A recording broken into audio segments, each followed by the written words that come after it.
Bonjour à toutes et à tous, bienvenue sur le podcast 100% football féminin. Philippe Serve au micro. Ravi de vous retrouver pour le 4e épisode qui sera aujourd'hui largement consacré aux équipes de France A, U20, U19, U17. Et pour mieux en parler, j'ai avec moi le spécialiste Sylvain Jamet. Salut Sylvain. Oui, salut Philippe et bonjour à toutes et à tous. Ravi de te retrouver. Alors, il y a beaucoup d'actualités, hein, c'est le moins qu'on puisse dire, puisque toutes les équipes de France sont sur le pont en ce mois de mars pour des rencontres ou des tournois amicaux, mais qui préparent à des échéances beaucoup plus officielles, hein. Oui, donc c'est très intéressant. À part l'équipe U23, tout le monde effectivement est sur le pont et ça permet de faire des grandes revues d'effectifs et de tester des joueuses.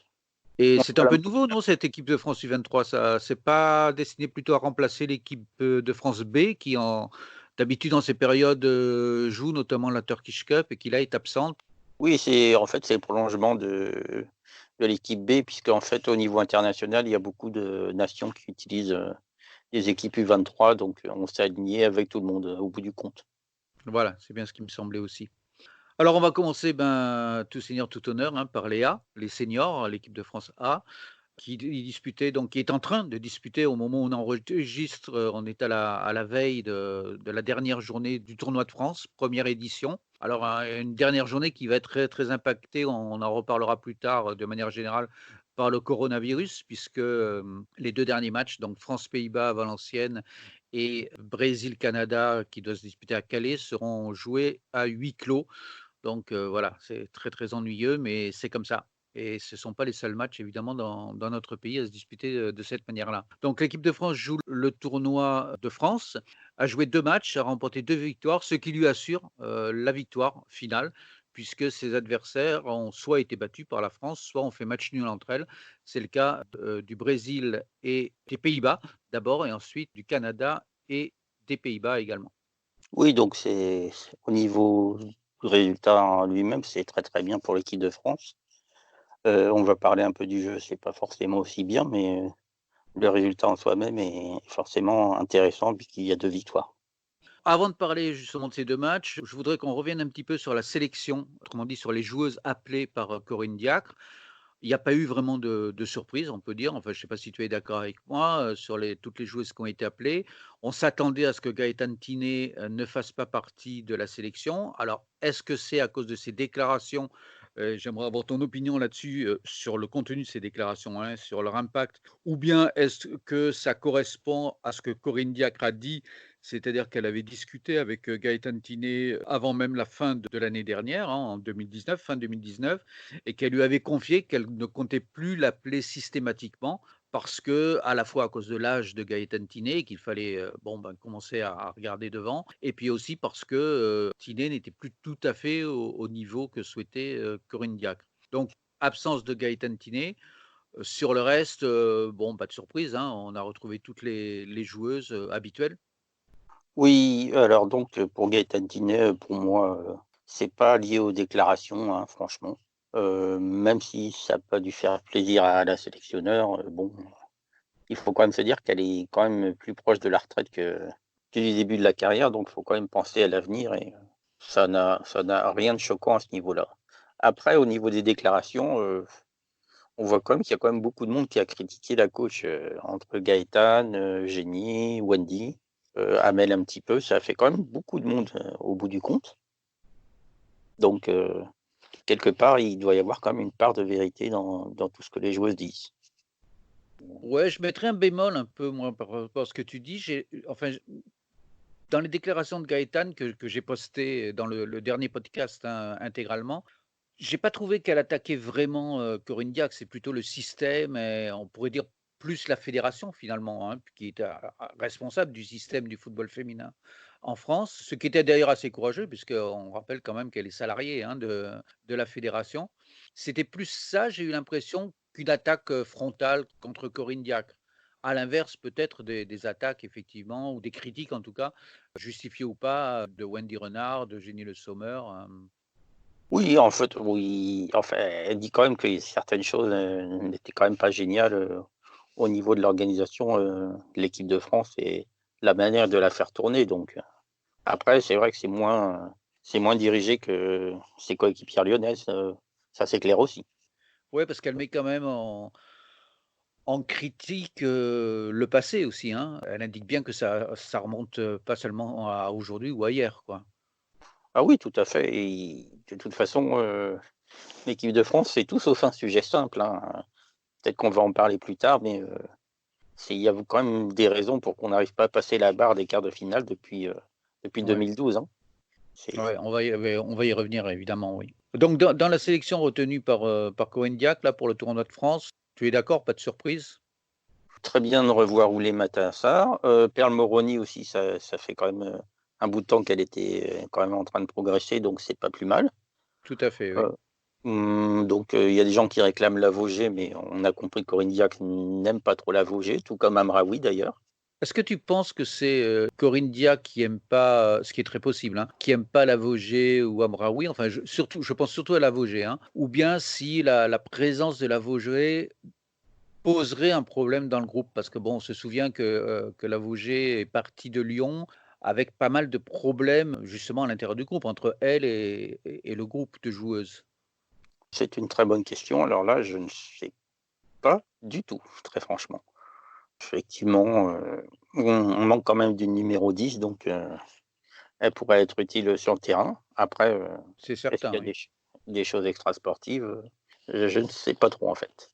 Mmh. C'est comme Amraoui, hein, quand Amraoui était en forme, elle n'est pas appelée non plus, donc bon. Oui, Amraoui, c'est plus surprenant, j'ai l'impression, oui. Donc il y a quand même des choix qui sont faits. Après, Ouais. Charlotte Bilbao joue, dans le même poste qu'Amraoui, Maëva Clémaron a été appelée. Ce sont des choix de l'entraîneur et il y en a toujours, qui sont particuliers. Dans l'ensemble, je trouve pas qu'il y ait de gros scandales, quoi, de grosses oubliées, de Non, causes non, pour lesquelles, l'opinion pourrait se mobiliser. c'est quand même assez cohérent au bout du compte, hein. Oui. C'est plutôt une sélection normale. Alors, on va revenir sur les joueuses, une par une, dans l'analyse qu'on va faire des 2 matchs de l'équipe de France. Donc on rappelle que le premier match a été gagné contre le Canada, 1-0, un but sur coup de pied arrêté, un coup franc magnifique d'ailleurs, hein, de Viviane Assey, et ensuite le deuxième donc contre le Brésil, 1-0 également avec, un but de Valérie Gauvin. Un petit peu chanceux on va dire puisque l'action est belle, l'action du but, mais, c'est un petit peu chanceux parce que Barbara, la gardienne brésilienne, laisse un peu passer le ballon entre ses jambes quoi, donc, voilà. Enfin, Ouais, il faut toujours elle un peu avait de chance anticipé aussi, hein. et voilà, Voilà, exactement. et ça a raté. Alors, on va, si tu veux, prendre poste par poste les joueuses qu'on a vues, essayer un petit peu, voilà, d'exprimer notre ressentiment sur leur performance. Donc, dans les buts, on a vu, Sarah Bouhaddi d'abord contre le Canada et ensuite contre le Brésil, Pauline Perromagnan. Je dirais qu'elles n'ont pas eu énormément de travail ni l'une ni l'autre. Bouhaddi a commis une action un petit peu dangereuse en tout début de match contre le Canada. Bon, un peu un truc à la Bouhaddi, on va dire. On est un petit peu habitué. Bon, qui a pas prêté à conséquence. Ensuite, son match a été assez tranquille. Perromagnan a eu un peu plus à intervenir, pas beaucoup plus, mais un petit peu plus et ça a été, elle s'est montrée très solide. Oui, c'est vrai que nos 2 gardiennes n'ont pas eu extrêmement beaucoup de boulot. Il faut quand même que je dise que Sarah Bouhaddi a quand même fait une très, très, très, très bonne coupe du monde, avec très, très peu d'erreurs et Absolument, oui. de trucs, auxquels elle nous avait habitués et que là, elle continue sur cette ligne-là. Elle nous a fait une petite erreur, mais franchement, elle a été vraiment dans très, très une des rares à avoir réussi sa coupe du monde. Oui, oui, tout à fait, une des satisfactions, oui, c'est clair, oui, tout à fait. Alors pour Pauline, le problème, c'est qu'elle manque de rythme parce qu'elle joue très, très peu cette saison, comparée à la saison dernière où ça tournait avec, l'autre gardienne. Cette année, elle joue à peu près 30 des matchs avec Arsenal, donc c'est quand même un petit peu plus dur pour elle et c'est bien qu'elle ait eu du temps de jeu, c'est quand même bon pour sa confiance que Justement, toi qui suis de près, Arsenal et puis le championnat d'Angleterre de façon de manière générale. Bon, l'an dernier, Pauline avait réussi à mettre sur la touche, enfin sur le banc, Van Veenendaal qui avait été sacrée meilleure gardienne de la coupe du monde, qui est quand même une grande gardienne. Tout réussissait à Pauline et puis est arrivée donc à l'intersaison, Zinsberger, la gardienne autrichienne, en provenance de Potsdam et d'un coup, elle s'est retrouvée, elle, sur le banc, Pauline. Comment oui, tu expliques ça? donc déjà, elle prend la place de Van Wijnaldum l'an dernier parce qu'elle est meilleure au pied. Oui, C'est la raison principale, parce que Van Wijnaldum est quand même très, très forte sur sa ligne. Oui, on l'avait vu Et à la cette coupe du année, monde d'ailleurs, hein. oui, on l'a vu, c'est Ouais, pas pour rien. ouais. Et donc cette année, bah, le coach a préféré Zinsberger et c'est difficile de savoir pourquoi. Il fait toujours jouer quand même Pauline, comme je disais, 30% des matchs, mais c'est Zinsberger qui a clairement pris la place de numéro un et on ne sait pas pourquoi il ne lui fait plus confiance en fait. Faudra que je lui demande dans une interview, mais c'est pas des questions faciles à poser. Oui, Sinsberger est une bonne gardienne, hein, il n'est pas question Oui, bon, de elle, dire elle fait des qu'elle est erreurs, hein, c'est mauvaise. comme Mais elle voilà, elle manque un peu de régularité parfois, oui. provoque des pénaltys, elle est passée au travers contre Chelsea, donc Mmh, c'est comme toutes les gardiennes, elle fait des erreurs. mmh. Ni plus ni moins, très franchement, hein, elle est pas mauvaise du tout, hein, et vraiment, au fur et à mesure de la saison, elle a progressé, donc Mmh. à ce niveau-là, on comprend pourquoi le coach l'a fait jouer. Ouais, elle avait fait d'ailleurs un très bon championnat d'Europe, avec l'Autriche, hein, en 2017, donc il y a 3 ans. Peut-être que demain contre le Brésil, enfin demain, au moment où l'on enregistre, on verra Solène Durand peut-être contre les Pays-Bas. Ce serait une bonne chose parce qu'elle fait une très bonne saison. Solène, c'est l'ancienne gardienne de l'équipe de France U20, U19 avant, c'est une gardienne qui est très régulière quand même. Oui, c'est une très, très bonne numéro 3 en fait, hein. Ouais. Elle a un très, très bon état d'esprit et c'est vrai qu'en général, la numéro 3 a très peu de chances de jouer, donc d'ailleurs, je crois que Solène n'a toujours pas de sélection, hein, Non, non, toujours pas, non. donc c'est vrai que ça serait bien qu'on lui donne sa chance. Ouais, Ouais. ça serait bien parce que bon là, l'équipe de France a déjà gagné le tournoi. Le match sera à huis clos, donc il y aura quand même moins de pression. C'est une bonne occasion, quoi. Oui, c'est vrai que ça pourrait être intéressant, hein, c'est quand même des occasions qui sont assez rares en général, c'est pas sur les matchs, à enjeu qu'on va faire jouer la troisième gardienne, hein. D'après ce qu'a sous-entendu Corinne Diacre, elle jouera, hein. A priori, elle devrait jouer, hein. Mmh. Bah, tant mieux et c'est une belle récompense. Ouais, ouais. Alors sur le côté droit, arrière droite, on a eu donc contre le Canada, Marion Torrent, la titulaire, hein, habituelle au poste et puis, contre le Brésil, on a eu Ève Périssé. Moi, j'ai trouvé que Torrent avait fait un bon début de match contre le Canada.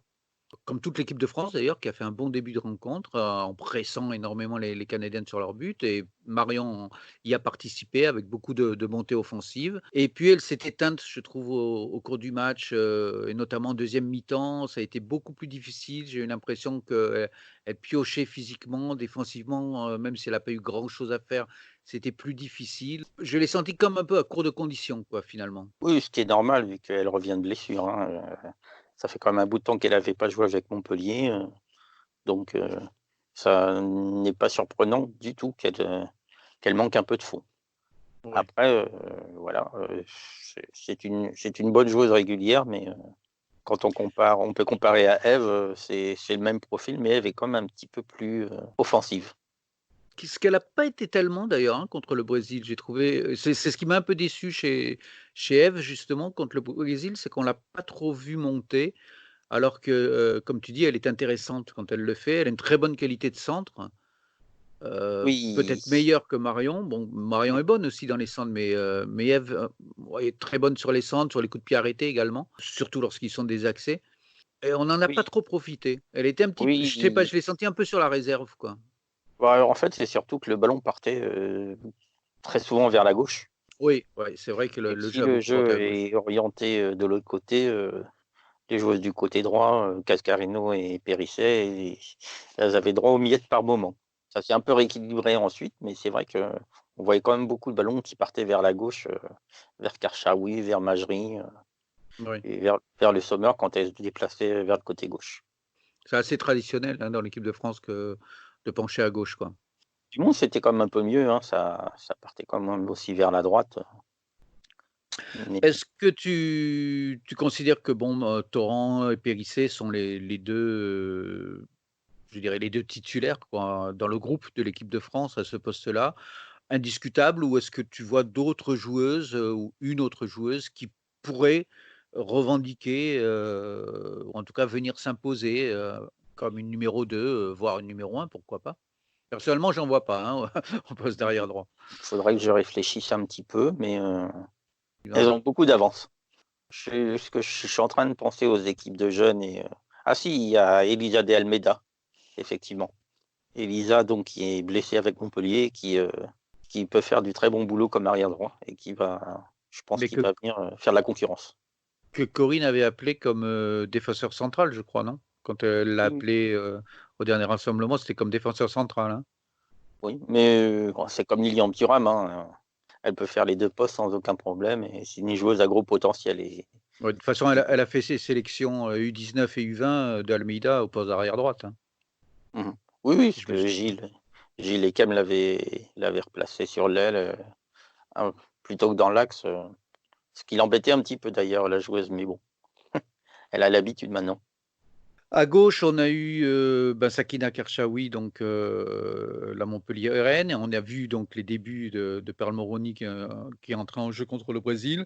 Pour moi, Karchaoui, c'est la grande satisfaction de ces deux matchs. Vraiment au-dessus de tout le monde, aussi bien contre le Canada que contre le Brésil. Elle est en train de s'imposer. J'ai l'impression qu'elle est libérée d'abord de ne plus être en concurrence directe avec Majri pour le poste d'arrière gauche, puisque maintenant Majri joue un cran plus haut à sa demande, demande à laquelle donc Corinne Diacre a accédé. Et puis peut-être libérée aussi du fait de son positionnement, c'est paradoxal ce que je vais dire, mais de son positionnement plus haut à Montpellier, et ce qui lui donne plus de liberté et finalement plus de responsabilité dans le jeu.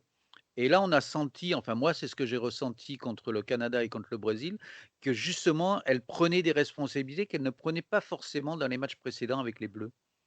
Oui, c'est vrai que elle semble un peu plus libérée, ce qui est une bonne chose et c'est vrai qu'effectivement le Montpellier l'a repositionné comme ailière plutôt qu'arrière donc ce qui fait qu'elle touche beaucoup plus de ballons en zone offensive et elle se fait quand même beaucoup plus plaisir, dans ces zones-là.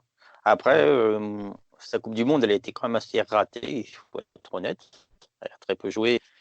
elle peut Même jouer. Ouais. Corinne a fait rentrer F. Périssé, comme arrière gauche, pendant la coupe du monde donc ça veut dire qu'elle avait Mm. même reculé d'une case, à ce niveau-là. Et donc oui, c'est très bien de la voir, épanouie et qui a vraiment progressé et bien, dans ses baskets, à ce poste d'arrière gauche. Ouais, puis elle apporte vraiment tu disais, elle se fait plaisir, ça se voit sur le terrain, quoi. Elle donne vraiment l'impression de s'éclater, notamment lorsqu'elle percute, quoi, en attaque. Où elle est très efficace parce que elle est quand même très rapide, c'est une joueuse rapide qui a une excellente qualité de dribble dans les petits espaces, de feinte. Elle, elle est assez petite, donc elle tient bien au sol, si je puis dire. Elle a un bon centre, elle a une bonne vision du jeu. Elle a vraiment toutes les qualités pour passer encore, à mon avis, un cap très très important. C'est vrai et puis c'est intéressant et le fait qu'elle va quand même avoir de la concurrence avec Pearl Moroni, c'est aussi une bonne chose donc comme ça on sait qu'elle ne sera pas installée et elle va quand même devoir travailler pour bien garder sa place. Ouais, absolument, et tu fais une bonne transition en parlant de Pearl, puisque justement je voulais en parler.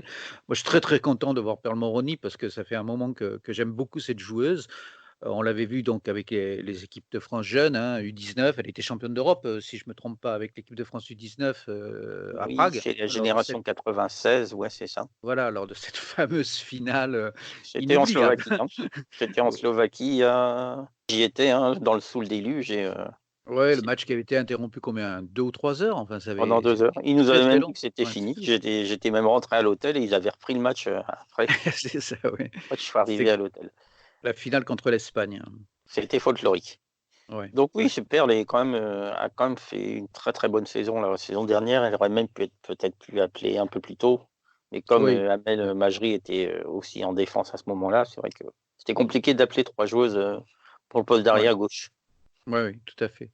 Et là, bon, elle s'est imposée au PSG, ce qui était quand même pas très évident, puisqu'il y avait Lawrence quand même qui était, bon, en tant qu'il y avait leur boulot, c'est sûr que c'était un peu bloqué, mais je pense qu'elle a énormément appris, évidemment avec leur boulot. Et puis après, il y avait Ashley Lawrence qui est quand même une très, très bonne joueuse, hein, la Canadienne, qui était titulaire au poste d'arrière gauche, et elle a réussi à à dégommer, si je puis dire, Lawrence. Bon, elle a repoussé un cran plus haut, ce qui n'était pas gagné d'avance, quoi. Et elle fait de très très bons matchs avec le PSG. Moi, ce que j'aime beaucoup chez Pearl, c'est que c'est une joueuse qui d'abord est très bonne techniquement, qui est rapide, qui a un peu le même profil que Karchaoui d'ailleurs, hein, bonne qualité de dribble, elle est petite aussi, elle percute très bien et elle revient très bien aussi. Mmh.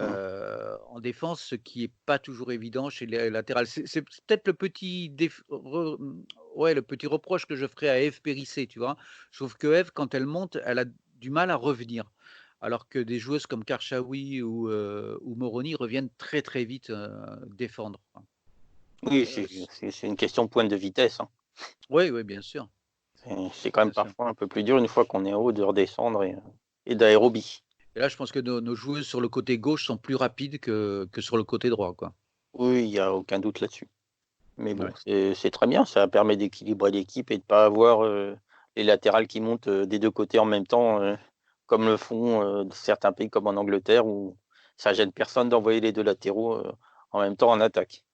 Bah, les efforts physiques, ça a jamais fait peur aux Anglais, aux Anglaises, de Oui, toute ça façon. ça les gêne pas de déséquilibrer leur équipe comme ça, et Ouais, d'envoyer, et de laisser les pauvres, arrières centraux, en 1 contre 1 en défense.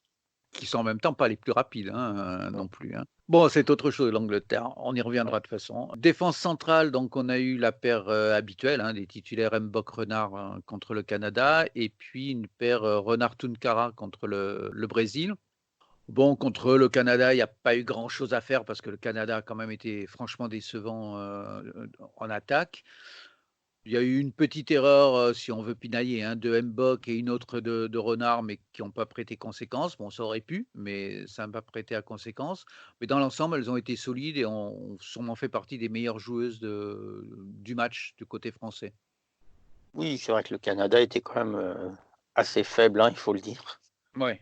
Match qu'on attendait d'eux et donc l'équipe de France a vraiment gagné à sa main et sans être trop embêtée et oui, la défense centrale, ça nous a fait ce qu'il fallait en fait, hein, avec un niveau de jeu correct et intéressant, mais sans plus franchement. Et contre le Brésil, donc bon, Renard a été tranquille, je dirais, hein, voilà, elle a fait son match tranquille peinard. Et Tunkara m'a vraiment plu par contre. J'ai trouvé, qu'elle elle aussi, elle prenait des responsabilités. On l'a vu plus d'une fois franchir le milieu du terrain, enfin la ligne médiane, ce qui est quand même devenu très rare avec les défenseurs centrales françaises. Moi, je suis un peu nostalgique, hein, des joueurs, libéraux qui montaient comme ça, qui apportaient un surplus, à son milieu de terrain en attaque, du style Beckenbauer ou Laurent Blanc, par exemple, hein.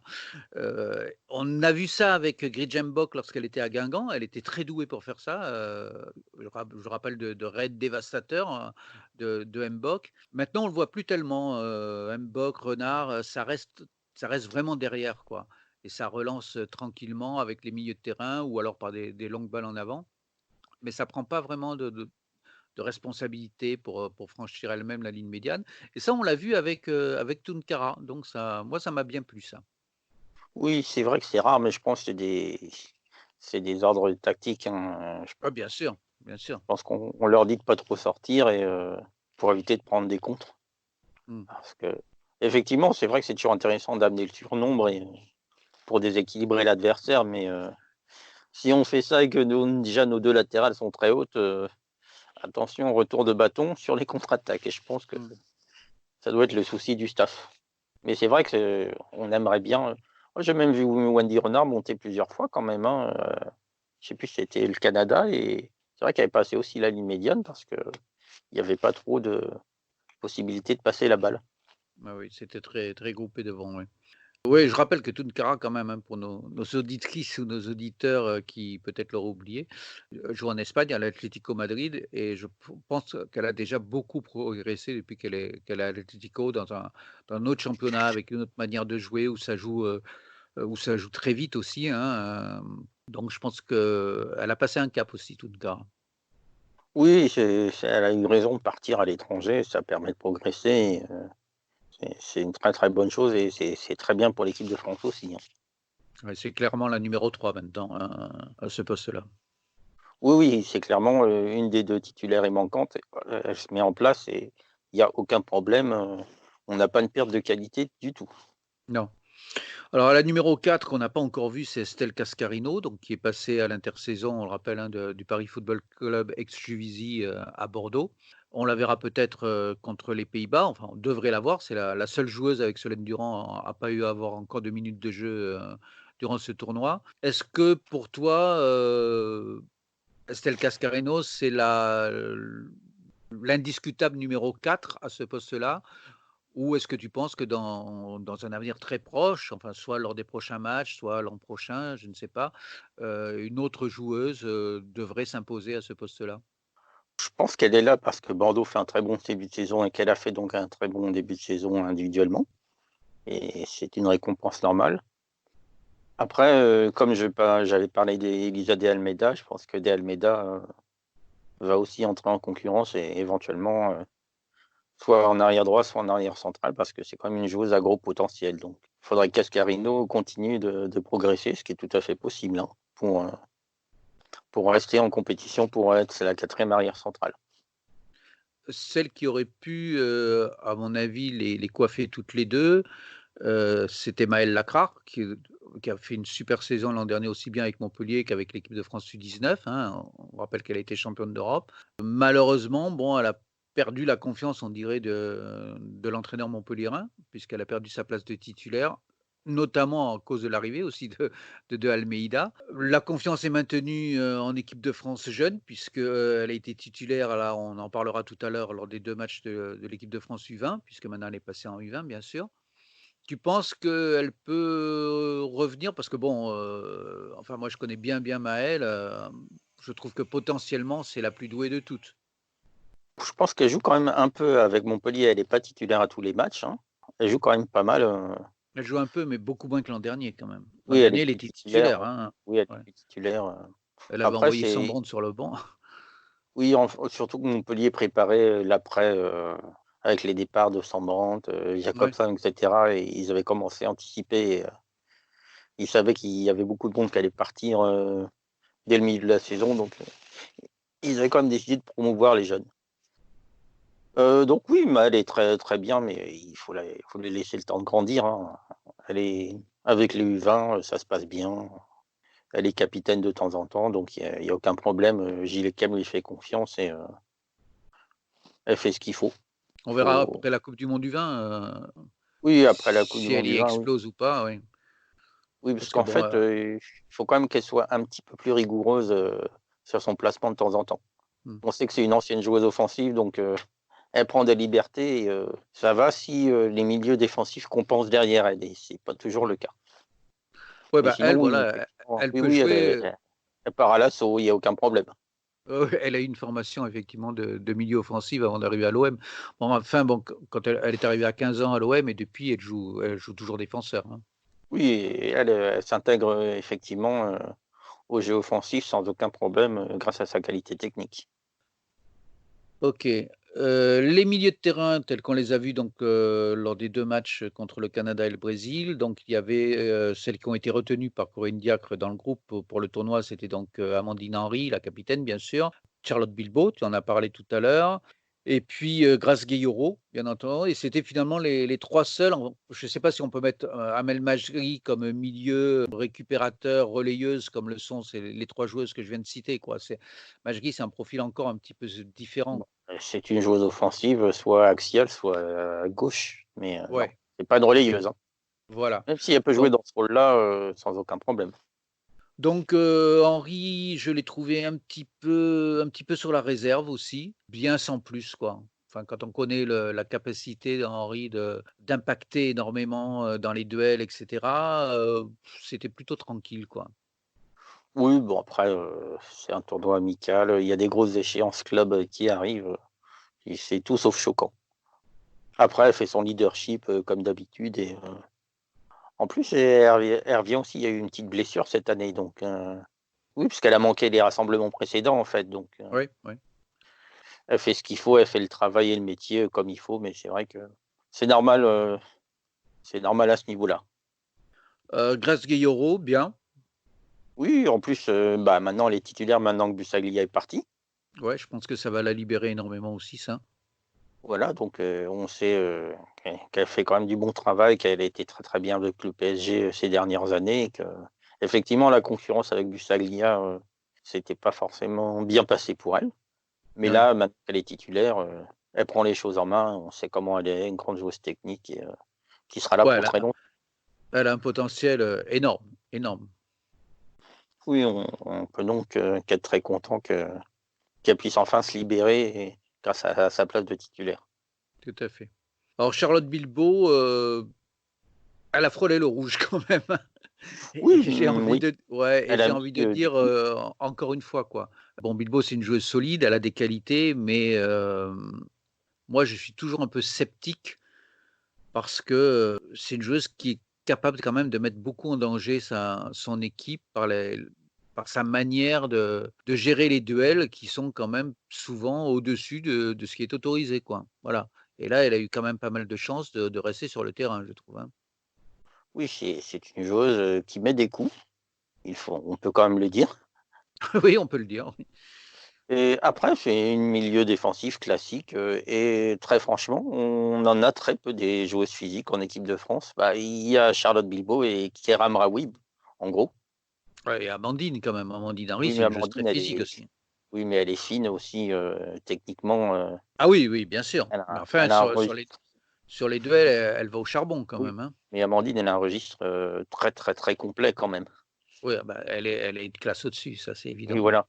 Alors que Charlotte et Keira, pour moi, c'est 2 milieux défensifs, qui vont au mastic, de manière classique. Donc Ouais. pour moi, il en faut, hein, des joueuses comme ça, parce que quand on n'en a pas, quand c'est des matchs compliqués, après oui, c'est vrai que ça aurait pu mal se passer. Mais bon, ça fait partie de son jeu et je pense qu'il nous faut des joueuses comme ça. Tant qu'elle ne se fait pas expulser, pour moi, il y a pas de problème. Tu verrais une autre joueuse, une 8 ou une 6, hein? Bah, à part Keira Mraoui évidemment, ce qu'on disait. Après des joueuses françaises qui sont à un bon niveau à ces postes-là, ça ne court pas les rues, hein. Maëva Clémarron, elle fait quand même une très bonne saison avec Everton, même si elle est plus rappelée. Ça se passe bien pour elle là-bas.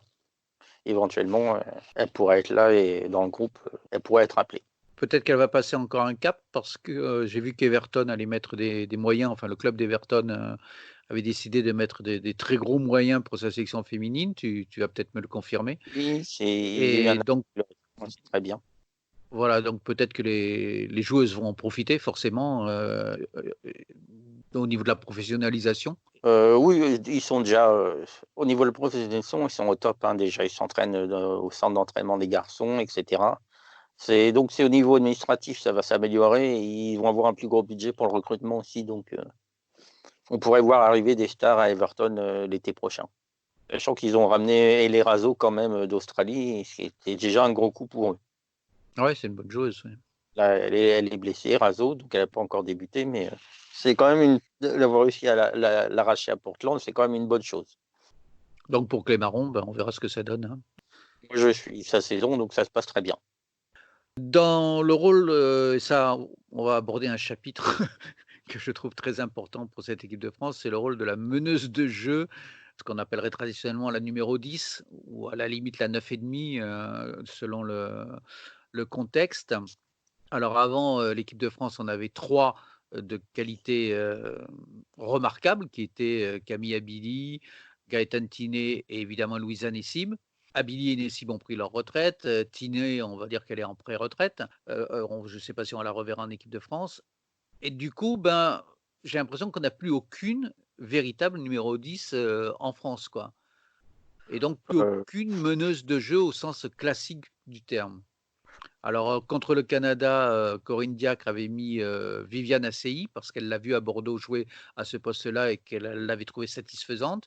On peut pas dire qu'Assey a crevé l'écran à ce poste-là contre le Canada, hein, c'est plutôt le contraire. Bon, elle a mis un superbe but, mais sur coup franc. Mais sinon, au niveau animatrice de jeu, ça a été plutôt inexistant et contre, le Brésil, c'était Eugénie Le Sommer, donc qui était en numéro 10 avec un petit peu Kanza Dali aussi quand elle revenait dans l'axe et ça a été également un gros échec, quoi. Aussi bien l'une que l'autre ont été fantomatiques.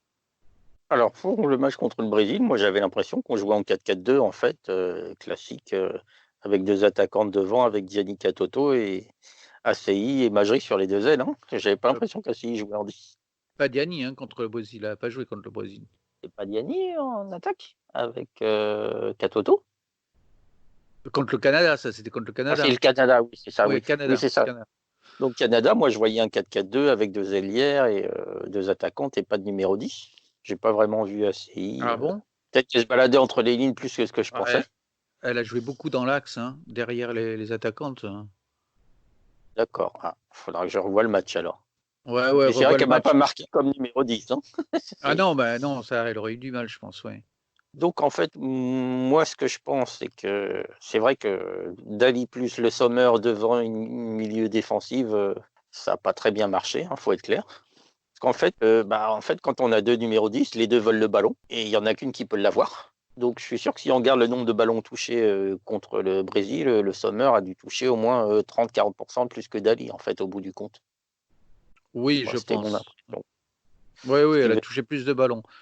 Mais je sais pas, moi je pense que plusieurs numéros 10, ça peut fonctionner, bon, sans remonter à l'équipe de Michel Hidalgo, hein, où on avait quand même, en même temps, Platini, Giresse, Gingini et Tigana en plus, bon, qui était pas vraiment un vrai numéro 10, mais enfin qui était quand même un animateur. Ou bien l'équipe de Bini, hein, avec, Abili, Tiné et Nessib, qui étaient vraiment 3 vrais numéros 10. Ça fonctionnait très bien. Chacune Oui, oui, tout savait, à fait. ce qu'elle avait à faire, quelle portion du terrain prendre et cetera, ça fonctionnait bien. Alors que là, on n'en a plus une seule, quoi. C'est ça le problème, c'est qu'on n'en a pas une seule. Oui, il y en a une, mais elle n'est pas appelée, donc Oui, ce on qui en a revient au une, elle même. est pas appelée, oui. Moi, Je pense à la je Lavoisier, hein. Mmh. oui, et puis Léa Le Garec qui fait aussi une très bonne Oui, saison à Brighton.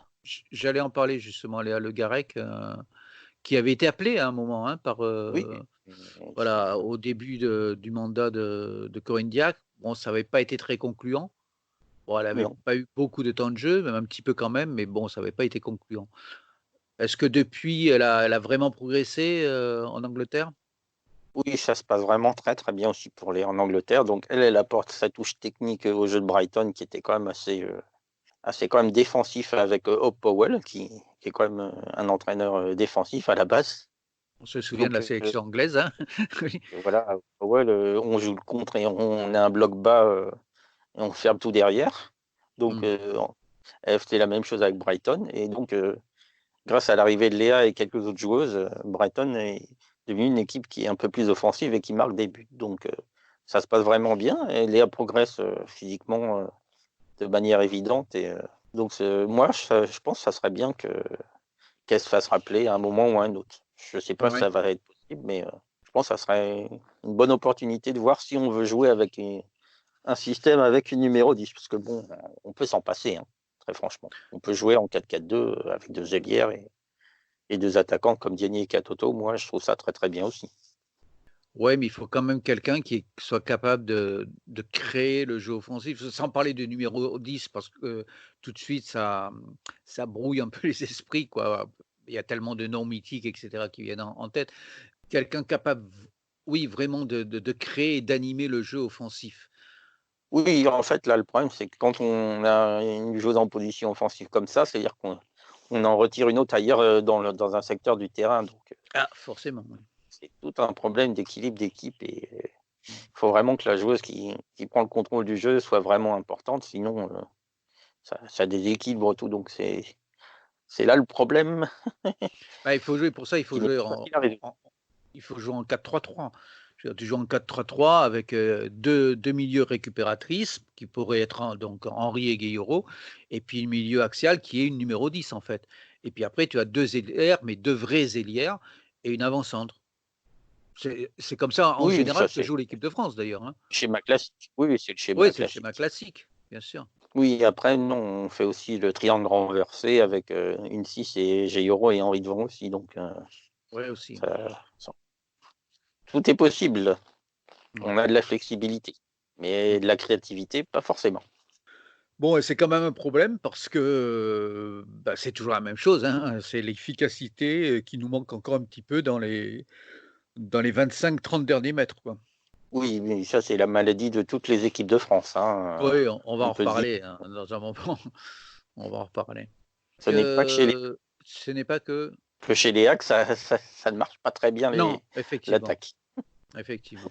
Donc en attaque justement, on a vu donc sur les côtés, Kadidia Tudiani contre le Canada, Cascarino contre, le Brésil sur le côté droit donc.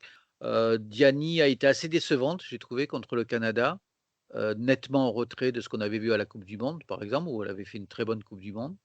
Cascarino a été plus en vue contre le Brésil sans non plus tout renverser. Elle a tenté pas mal de choses, des choses qui ont bien réussi, notamment, ses dribbles. Les centres, c'était coup-ci coup-ça, je dirais. Ce qui est un peu aussi la maladie de cette équipe de France, hein, c'est la précision des centres. D'une part, la précision des centres et puis d'autre part, la présence aussi dans la surface de joueuses bien placées, quoi. C'est les 2 à la fois. Donc, Diani, Cascarino, tu as une préférence entre les 2? Non, pas particulièrement, hein. Si les joueurs sont en forme, on prend la meilleure. Moi, j'aime bien les 2 en fait, hein, Oui, si moi on peut aussi. les avoir les 2 sur le terrain, avec une bonne ailière gauche de l'autre côté, ça c'est très, très bien pour moi. Elles ont des caractéristiques très différentes d'ailleurs l'une et l'autre, hein, Oui, oui, Giannis c'est plus puissant, ouais, Cascarino plus c'est athlétique, plus, ouais. en percussion et en dribble et donc Ouais. c'est très, très bien. Il faut juste que toutes les 2 elles continuent à progresser. Alors Diani, on peut ouvrir une parenthèse, elle est annoncée partante du PSG, Oui, probable, oui, hein, puisqu'elle est Portland, en fin ce serait Portland? pourquoi pas. Bah, oui, Portland est sur le coup, c'est quand même cité par plusieurs journaux donc on D'accord, va voir si ça se fait. Mais donc ça serait pas mal pour elle, ouais. oh oui, c'est toujours, c'est ce que je dis toujours, c'est plus on a de joueuses françaises à l'étranger, mieux c'est pour l'équipe de France. Ah Donc absolument, tant que je le dis, oui, absolument. Les voyages forment la jeunesse, de toute façon, c'est bien connu. oui, Oui, c'est oui, surtout, on découvre une culture différente et un football différent et pour les complètement. joueuses françaises, la culture américaine et le côté physique et cetera, ça permet que de progresser. Plus on Mmh. a ça serait bien qu'on en ait d'autres d'ailleurs, mais ça va Bah, peut-être arriver, on sait jamais. on l'a vu de toute façon dans le passé avec bon Pastore et Abidi, avec Laura Georges et puis bon plus récemment avec Henry. Henry a vraiment progressé après son passage, bon elle était déjà très, très haute, hein, mais on a vu qu'elle avait encore passé un cran, après son passage aux États-Unis, oui. Oui, oui, de toute façon, le championnat américain, avec ses qualités et ses défauts, il ne fait que progresser. Nos joueurs ne peuvent que progresser là-bas. En tout cas, ce sera une perte pour le PSG, hein, de toute façon, le Ah départ de oui, tout Diani. à fait, mais bon, si elle est en fin de contrat, ça veut dire que ça a été mal géré à ce niveau-là. Ouais, ouais. Bon, à eux de recruter une joueuse d'égale valeur, il y en a dans le monde quand même, donc voilà, il y en a peut-être pas énormément, mais il y en a quand même. Oui, ça peut se trouver, hein, le PSG a quand même un gros réseau, mais Ouais, ouais. Sur le côté gauche, donc on a vu, ben, Majri, on a vu que Majri, en fait, sur le côté gauche, puisque le Sommer a plutôt joué, donc dans l'axe. Ouais, et que ACI a joué dans l'axe aussi, donc on a vu Majri sur le côté gauche. oui, oui, donc très bonne joueuse, très technique, hein, qui peut alterner le bon et le moins bon. Ouais. Et c'est vrai que c'est quand même assez étonnant parce que le Sommer est quand même rentré comme ailière gauche contre le Canada, si je me souviens bien, Oui, en fin de lors du match, oui. premier match. Oui, oui, en fin de match, oui. Oui, oui, c'est ça. Donc en fait, elles vont peut-être se retrouver en concurrence au bout du compte, ce qui est assez étonnant. Bah oui, ça serait Mais assez logique, je dirais, qu'elle se retrouve en concurrence, oui. après, je pense que le Sommer préfère jouer dans l'axe, hein, ce qui se comprend tout à fait en deuxième attaquante, derrière attaquante principale. Plus en 9,5 qu'en 10 d'ailleurs, hein, si Oui, on y oui. pense. Majerie comme, sur le côté gauche, avec sa créativité, c'est quand même, un très, très gros atout. Le Sommer, moi, je la préfère quand même sur le côté gauche. J'aime bien quand elle est sur le côté gauche et elle peut repiquer dans l'axe, je la trouve plus dangereuse à ce moment-là. Ouais, oui, après, pré-coupe du monde, ça s'est très bien passé et on a vu sa coupe du monde, Eh oui, malheureusement, ça a été quand même assez raté, lui, ouais. sa Mmh. blessure et donc je pense que ça lui a pas laissé que des bons souvenirs, coupe du monde et ce côté gauche, vu qu'elle Non. a vraiment pas du tout aimé les critiques de Corinne Diacre en plus. Poste d'avant-centre, donc on a vu, Katoto contre le Canada, qui je trouve a fait plutôt un bon match. Elle a été très active. Bon, elle a s'est pas créé énormément d'occasions, mais elle a beaucoup pesé sur la défense adverse. On voyait que les Canadiennes, la craignaient visiblement et puis Gauvin donc contre le Brésil, qui a été moins en vue certainement dans le jeu, mais qui pèse aussi, sur les défenses, un petit peu à la manière d'une Marie-Laure Delis, avant elle et puis bon, qui a marqué le but de la victoire. Alors entre Katoto et Gauvin, tu penches où? pour moi, on peut alterner entre les 2 puisqu'elles ont quand même 2 profils totalement différents. L'une est quand même, joueuse en pivot physique et l'autre est rapide, puissante et donc pour moi, selon, l'adversaire, on peut alterner, selon le positionnement haut ou bas de l'adversaire et pour moi, c'est ni l'une ni l'autre, en fait. C'est l'une ou l'autre et Ouais. l'une et l'autre éventuellement si on veut les associer. Mais je ne sais pas si, Corinne Diacre, a l'intention de les associer. Ouais, je les vois pas trop être associés, je les imagine pas trop jouer ensemble, à moins que Katoto joue vraiment sur un côté, comme celui est déjà arrivé au PSG, jouer sur un côté droit ou gauche, mais sinon, ouais, je les vois pas trop ensemble quand même, hein. Bah, en fait, si on les met ensemble, on est obligé de retirer une milieu de terrain. Eh oui, oui. Donc on se retrouve, ça c'est ce que je disais, en 4-4-2 avec, Une milieu ou une Henri ailière. Geilloro au milieu et 2 ailières. Sinon sur les côtés donc comme ailière, hein, on a parlé de Yannick Ascarino, Majri, Le Sommer, Asseyi, hein, qui reste quand même une ailière à la base. Tu en vois d'autres possibles, pour intégrer l'équipe de France dans les mois à venir? Personnellement, j'en vois pas trop. Mmh, Bon, il y a des jeunes avant talentueuses, mais qui l'Euro semblent quand même très loin, quoi. avant l'Euro, pas encore. Après l'Euro peut-être, mais pour le moment, je pense qu'on est plus ou moins, bien servi et donc Cascarino, elle est jeune, Majri, elle est encore jeune, Asseyi, elle est Elle dans la est force de l'âge, donc on est plutôt bien servi pour le moment. il y a Emeline Laurent qu'on avait vue, hein, en équipe de France, à plusieurs reprises, assez satisfaisante d'ailleurs. Oui, c'est vrai, mais Lille, c'est quand même un profil, beaucoup basé sur la vitesse. Vitesse, soit pour jouer devant, soit sur un côté, donc effectivement, oui, elle pourrait être appelée vu que quand même, elle joue quand même à Bordeaux, donc c'est une option supplémentaire et intéressante. Alors une autre bordelaise, on n'en a pas encore parlé, qui est rentrée donc contre le Brésil, c'est Oulimata Sarr, qui fait une très, très bonne saison, qui a souvent été blessée par le passé, qui là semble être assez tranquille de ce côté-là et qui est en train peut-être de passer un cap. Enfin moi je me souviens de la Oulimata Sarr, qui avait joué, la coupe du monde, des moins de 20 ans. Entre celle-là et celle qu'on voit aujourd'hui, il y a vraiment un monde, quoi, hein. Oui, déjà, quand elle est partie du PSG pour aller à Lille, elle a passé un cap, hein, vu qu'elle était titulaire et qu'elle donc elle prenait du temps de jeu et c'était très bien pour elle et effectivement, là, le passage, aux Girondins de Bordeaux, l'a fait progresser encore plus dans un environnement, très positif donc c'est vrai que c'est très bien de la revoir en équipe de France et si elle pouvait continuer à progresser comme ça permettrait d'installer une grosse concurrence devant. Ouais, on la sent beaucoup plus en confiance et on disait de Karchaoui ou de Gueye qu'elles étaient libérées, c'est le cas également pour Sarr, quoi. Ça se sent quand on les voit sur le terrain, Sarr, elle est libérée quelque part, quoi. Oui, c'est très, très bien, il faut que nos joueuses continuent à progresser comme ça et c'est vraiment une très bonne nouvelle. Du coup, on a beaucoup de joueuses qui peuvent jouer avant-centre, dans ce groupe, hein, tel qu'il est constitué, puisque bon, on a Gauvin, Katoto, Sarr, on a Le Sommer qui peut jouer avant-centre, on a Diani qui peut jouer avant-centre, Asseyi peut jouer avant-centre. Et même Cascarino, on l'a déjà vu avant-centre, plus rarement, mais elle a déjà joué avant-centre. Donc ça fait vraiment beaucoup, beaucoup de possibilités. Et du coup, ben, ça limite sans doute, la possibilité pour une autre joueuse, en dehors de ces 7 ou 8 là, pour intégrer le groupe. Oui, il faut vraiment que la joueuse, fasse vraiment, une saison, très, très complète et marque beaucoup de buts. Ouais, et c'est Et pas vraiment le cas, quoi. non, bah, non, les meilleures buteuses françaises, elles sont appelées en équipe de France, hein, il y a aucun Ouais. problème à ce niveau-là. Bon, au niveau du fond de jeu, une fois qu'on a passé toutes les joueuses en revue, donc tu es d'accord avec moi que la meilleure joueuse sur les 2 matchs, ça reste quand même Sakina Karchaoui? Ouais, elle était pas mal. Après, sur le fond de jeu de l'équipe de France en lui-même, c'est quand même assez moyen, hein, il faut quand même Ah le ouais, dire. très moyen, très moyen. C'est pas forcément, super créatif à certains moments et c'est dans la difficulté. Après, on a quand même vu des belles actions contre le Canada, bon, parce que le Canada était quand même, pas terrible. Le début de match a été très bon contre le Canada. Oui, on s'est quand même Les créé les pas Français mal. sont bien Après, entrés dans le jeu. c'était, quand même le truc habituel, on a du mal à marquer des buts.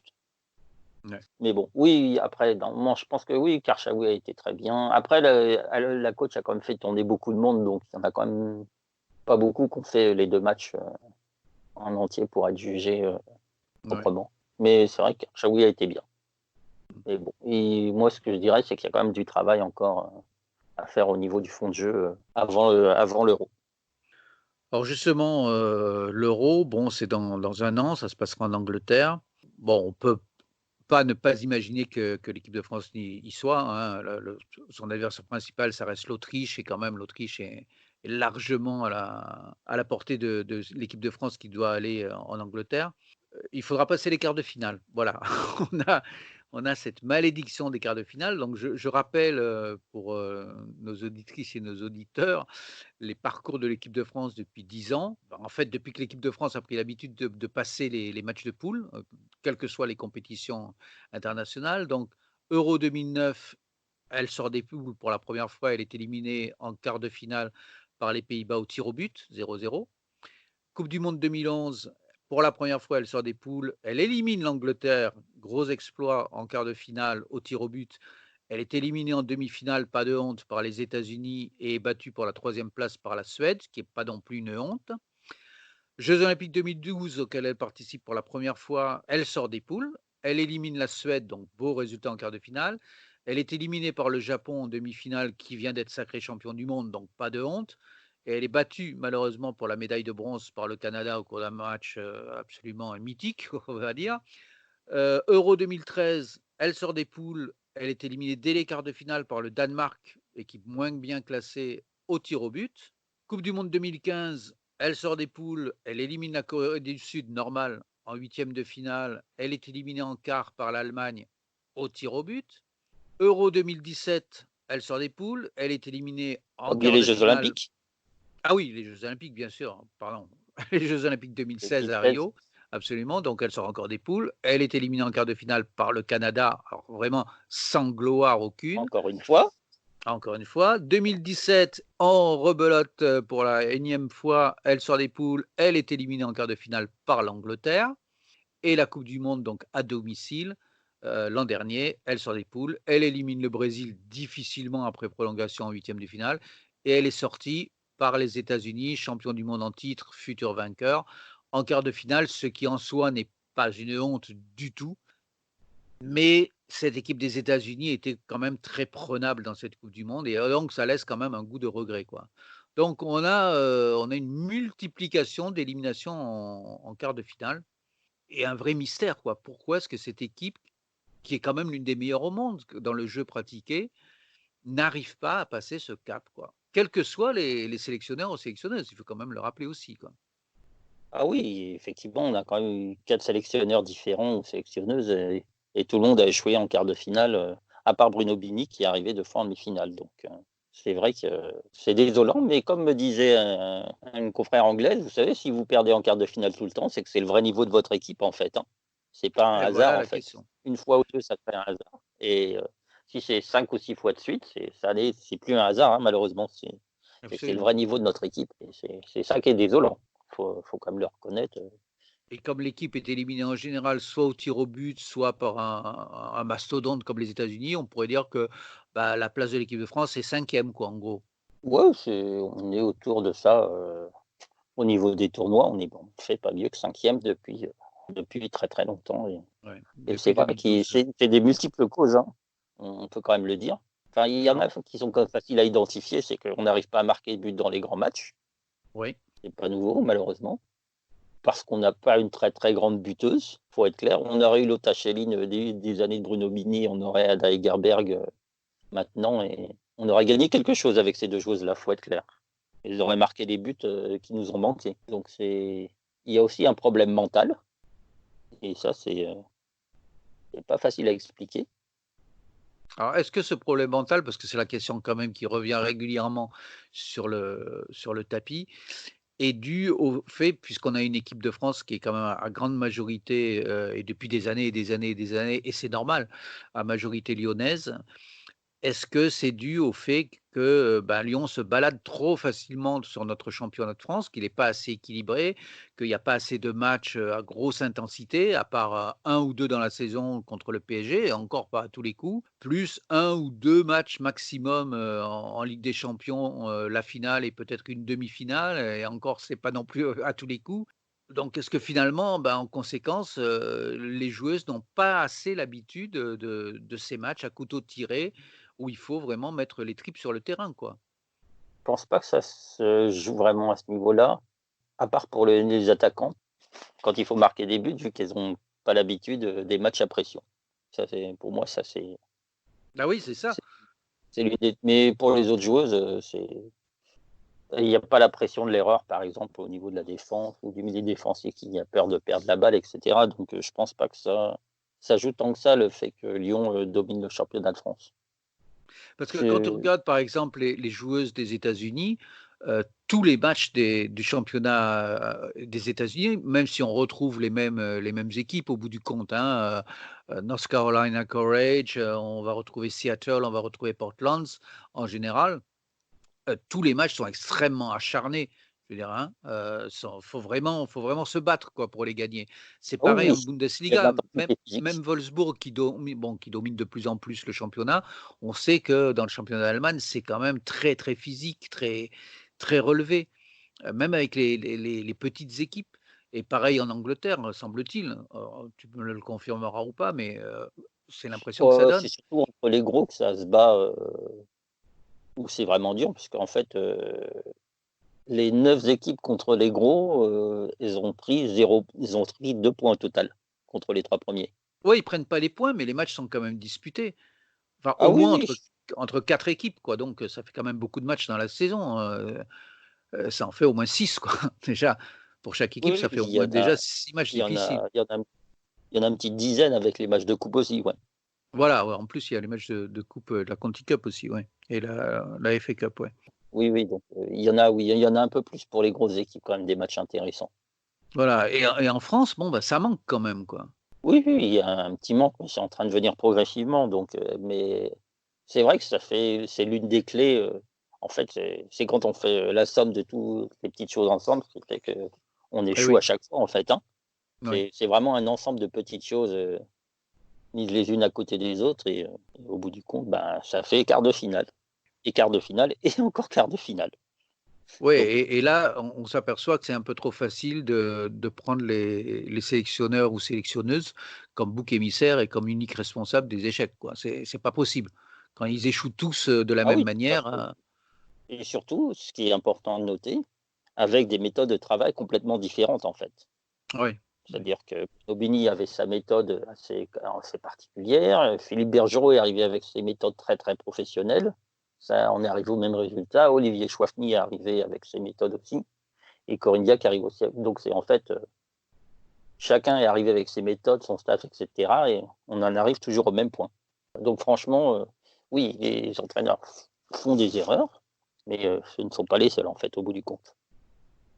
Bon, le mystère restera entier au moins jusqu'à l'an prochain et puis on on verra bien et ça sera un champion d'Europe qui risque d'être quand même très, très relevé parce que, bon, l'Angleterre, est un peu au creux de la vague en ce moment, mais on en reparlera. Mais on peut penser que peut-être l'équipe va se redresser d'ici son Euro. Les Pays-Bas défendront leur titre, elles aussi, elles sont un petit peu au creux de la vague, mais bon, il y a tellement de qualité dans cette équipe qu'on peut encore penser à elle. L'Espagne progresse énormément, l'Italie progresse, la Norvège est toujours là, donc ça risque d'être quand même très, très serré cet Euro Oui, l'an l'Allemagne prochain. aussi est là, donc Et oui, l'Allemagne, bien sûr, j'allais oublier l'Allemagne. Mon ça Dieu, va être moi j'ai très, très, oublié très l'Allemagne. compliqué, hein. Ouais, ouais. C'est ça. Les chances de gagner l'Euro sont quand même assez faibles, hein, vu la concurrence.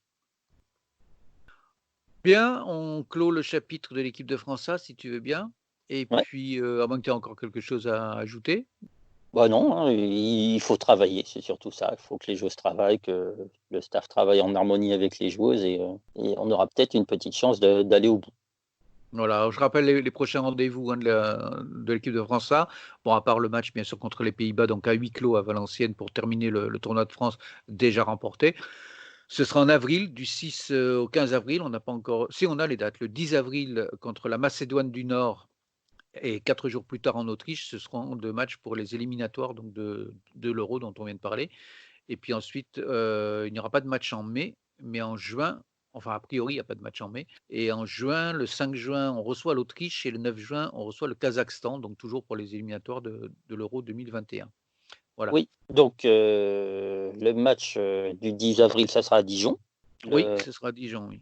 le 14, c'est à St. Pölten en Autriche, donc j'y serai, hein, donc ça sera très intéressant. Et au mois de juin, il y aura un match sans doute dans la plus belle ville de France. Je devine à laquelle tu parles. Voilà, Ça voilà, n'engage que toi, Sylvain. Tu ça parles de n'engage que Nantes. Tu parles de voilà, Nantes, je présume. Voilà. dans le plus beau stade de France, le stade de la Beaujoire. Voilà, avec la plus belle équipe de France, de club, je veux dire, hein, bien sûr, hein. C'est ça? Ouais, voilà C'est les ce que tu veux Canaries. dire? Les Canaries. Bon, voilà, on a fait la pub pour le FC Nantes, tu es content. Ce sera Voilà, lequel? L'Autriche ou le Kazakhstan? ça serait éventuellement l'Autriche. C'est pas encore signé, mais Ce serait la première fois donc, les Bleus jouent à la pour les Beaujoire? féminines, oui. Hein? Oui. Les féminines, oui. Voilà, c'est bien ce qui me Les semblait. garçons, c'est arrivé très très souvent. Bon, on passe, oui, je me rappelle d'un match de l'Euro 84 notamment avec un 5-0 contre la Oui, Belgique, hein, c'est oui, ça? 5-0. Et un La Belgique, le triple triplé de Platini. le triplé de Platini. Voilà. On passe à l'équipe de France, des moins de 20 ans, les Bleuettes, les plus âgées, si je puis dire. Donc, les Bleuettes, elles préparent la coupe du monde, dont je rappelle qu'elle se jouera au mois d'août au Costa Rica et au Panama. Donc l'équipe de France est qualifiée. L'équipe de France qui est championne d'Europe U19 en titre, puisqu'il n'y a pas de championnat d'Europe U20, hein, donc c'est les U19 et qui jouait donc, 2 matchs amicaux à St George's Park, donc en Angleterre, chez toi, contre l'Angleterre et 2 défaites malheureusement, 1-0 et 2-0. 2 matchs plutôt satisfaisants quand même, non? Oui, il y a quand même eu des bonnes choses, hein. Bon, mis à part les 2 défaites et le fait d'encaisser des buts assez idiots, il faut le dire. On a quand même Et pris de 3 pas buts, et de pas en 3 marquer, une fois oui, de et de pas plus. remarquer, une fois de plus. Il y a quand même eu de très bonnes choses, Gilles Kem ça lui a permis d'essayer beaucoup de joueuses, de faire tourner, de voir, certaines joueuses qui n'étaient pas revenues dans le giron international depuis un petit bout de temps et d'avoir des confirmations sur le niveau joueux de certaines joueuses, en fait. Oui, Heu, qu'est-ce qu'on peut dire? On peut aussi dire, et ça c'est important, c'est qu'il avait quand même laissé des joueuses à disposition des sélections U19 et U17, oui. puisque les U19 sont à la manga et les U17, préparent le Tour Élite. Donc il n'avait pas forcément pris, la meilleure équipe, au total. Ça lui a permis en fait d'appeler d'autres joueuses et de voir des nouvelles têtes. Alors, il y avait une grosse, grosse ossature, hein, des championnes d'Europe U19 puisque, j'ai la liste là des joueuses qui avaient été sélectionnées donc, on retrouvait, Justine Leron, la gardienne de Metz, on retrouvait Salma Bacha, Maëlle Lacrar, Lisa Martinez, Emeline Saint-Georges, Chloé Philippe, Carla Polito, Sandy Baltimore. Oui. Mais oui, Sandy a très bien joué. On l'a fait jouer en 10 au premier match et elle a très bien combiné avec, Azaro, l'attaquante de Fleury. Elle a un gros, gros potentiel Sandy Baltimore. C'est vraiment une joueuse très, très intéressante, hein, qui en plus, qui peut jouer à pas mal de postes, bah, tu l'as dit en numéro 10, sur le côté, même arrière gauche. On l'a vu souvent avec le PSG jouer arrière gauche et s'en sortir très, très bien. Une joueuse, très, très prometteuse, je trouve, hein. C'est très polyvalente, et cetera. Il y a une joueuse qui m'a vraiment beaucoup plu, c'est Lisa Martinez et Ouais, qui pour ceux maintenant qui ne joue aux savent pas, Glasgow Lisa Rangers. Martinez est polyrène et qui est en prêt aux Glasgow Rangers Ouais, et avec un entraîneur français d'ailleurs, hein, aux Glasgow Rangers, ce qui est quand même assez atypique et ouais, qui vient de Montpellier, hein, qui était à Montpellier, qui devait venir à l'OM. Elle était annoncée à l'OM et puis au ouais tout dernier moment, elle est partie aux Glasgow Rangers, effectivement. et c'est très, très bien parce que Lisa a vraiment beaucoup progressé. On voit la différence de niveau, d'agressivité et d'engagement qu'elle a par rapport, quand elle a été championne d'Europe U19 l'été dernier, elle a vraiment beaucoup progressé, Mmh. et Elle c'est était c'est déjà vraiment pas mal, hein? oui, mais c'est vraiment, elle a vraiment, vraiment pris 20-30 de plus là. Ah ouais, On carrément, voit ouais. on voit franchement, c'est devenu une guerrière. Elle peut jouer aussi elle, dans l'axe ou sur le côté, hein, en défense, hein. Oui, elle peut dépanner en arrière droit, mais elle est quand même meilleure, en axial. Mais Mmh. c'est vrai que là, c'est une très grosse satisfaction pour moi sur ces 2 matchs, Lisa Martinez. Dans les autres joueuses, qu'est-ce qu'on a vu?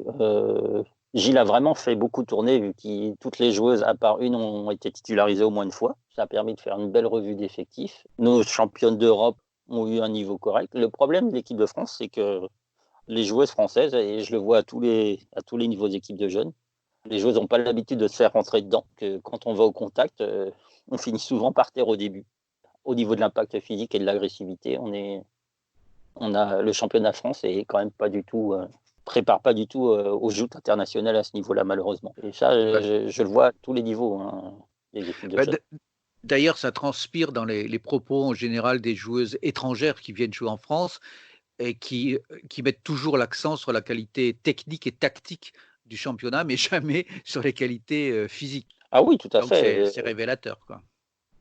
Mais c'est très bien comme ça, à la limite, hein, on forme des joueuses techniques, on travaille tactiquement et la dimension physique, on peut l'acquérir après, même souvent, parfois, comme on le disait, en partant à l'étranger, histoire d'obtenir cette dimension-là et de devenir une joueuse très complète d'ailleurs.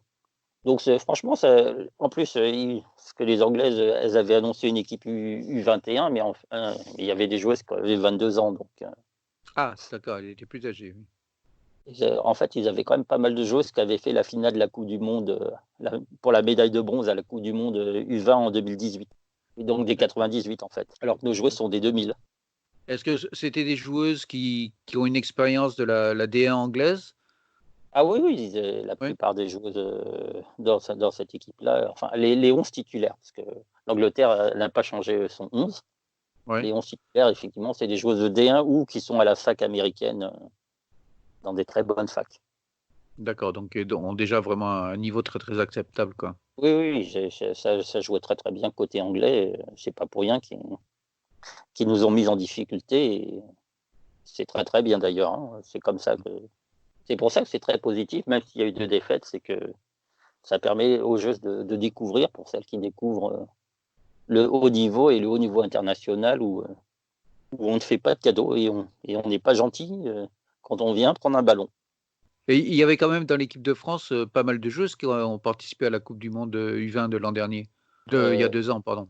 oui, il y avait Melvin Mallard, il y avait Justine Leron, il y avait donc Selma Bacha, Sandy Baltimore, Maëlle Lacra. Maëlle Lacrar évidemment. D'ailleurs, les supporters anglais ont bien apprécié sa qualité technique. Les supporters derrière moi étaient surpris de voir une arrière centrale aussi forte techniquement. Ah ben, ça C'est me pas fait très vraiment le plaisir. modèle anglais. Non, non, non, c'est sûr Le que modèle de oui, l'arrière centrale anglais, c'est le long ballon et la joueuse physique. c'est pas Bright, quoi, on va dire, hein, sans, Ou, ou hein, Steph Houghton. Steph Houghton, oui, qui est quand même un peu plus fine que Bright. Oui, mais qui fait des longs ballons qui vont Ah, n'importe qui fait des où, ballons ballons. Oui, oui. qui vont n'importe où les 3 quarts du temps. Donc cette équipe de France, voilà, donc elle progresse, elle jouera encore des matchs amicaux au mois d'avril, du 6 au 12 avril, mais on sait déjà maintenant contre qui ou pas? Pour le moment, on cherche des adversaires. Et puis ensuite, au mois de mai, ce sera le traditionnel tournoi Sud Ladies Cup à Salon de Provence.